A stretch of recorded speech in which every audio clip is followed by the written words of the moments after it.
సమాచార మాజీ కమిషనర్ తుమ్మా విజయ్ కుమార్ రెడ్డిపై సీఎం చంద్రబాబు విచారణకు ఆదేశించారు.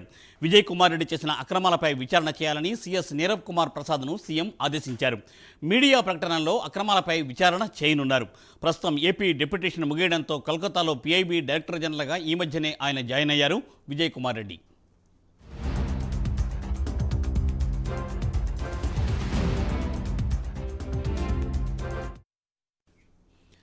మాజీ ఐఎన్పీ కమిషనర్ విజయ్ కుమార్ రెడ్డిపై విచారణకు ఆదేశించింది ఆంధ్రప్రదేశ్ ప్రభుత్వం.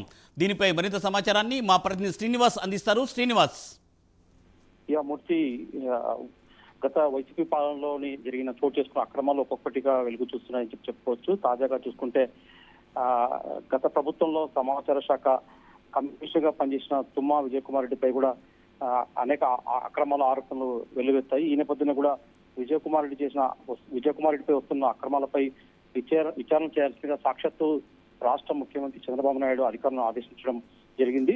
విజయ్ కుమార్ రెడ్డి గత ప్రభుత్వం ఉన్నప్పుడు పెద్ద ఎత్తున అక్రమాలు చేసినట్టు కూడా అతనిపై ఆరోపణలు ఉన్నాయి. అతను యాక్చువల్ చెప్పాలంటే అతను 1990 బ్యాచ్ అతను డిప్యూటేషన్ పైన విజయ్ కుమార్ రెడ్డి ఇక్కడికి ఆంధ్రప్రదేశ్కి రావడం జరిగింది. ఇక్కడ సమాచార శాఖ కమిషనర్ కూడా దాదాపు ఎక్కువ కాలం పనిచేశాడు. అయితే ఈయన హయాంలో దాదాపు మన అక్రమాలు చోటు చేసినట్టు కూడా పెద్ద ఎత్తున ఆరోపణలు వచ్చాయి.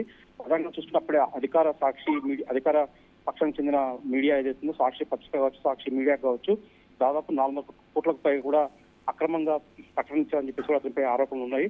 అలాగే కొన్ని మీడియా ముసుగులో కూడా అక్రిడేషన్ కూడా భారీ ఎత్తున విక్రయించినట్టు కూడా అతనిపై ఆరోపణలు ఉన్నాయి. దీంతో పాటు ఈ పత్రికలు కావచ్చు, ఇతర మీడియా రంగాలకు కావచ్చు, ఇచ్చే యాడ్స్ విషయంలో కూడా పెద్ద ఎత్తున అక్రమాలకు పాల్పడినట్లు కూడా విజయ్ కుమార్ రెడ్డిపై ఆరోపణలు ఉన్నాయి. వీటన్నిటిపైన కూడా సమగ్రంగా దర్యాప్తు చేయాల్సిన కూడా ఈరోజు సాక్షాత్తు ముఖ్యమంత్రి అధికారులను ఆదేశించడం జరిగింది. దీనిపైన పూర్తి స్థాయిలో దర్యాప్తు వేగవంతం చేయాలని చెప్పి కూడా సీఎం అధికారులకు ఆదేశించారు. Murthy. Thank you Srinivas. Thanks for update.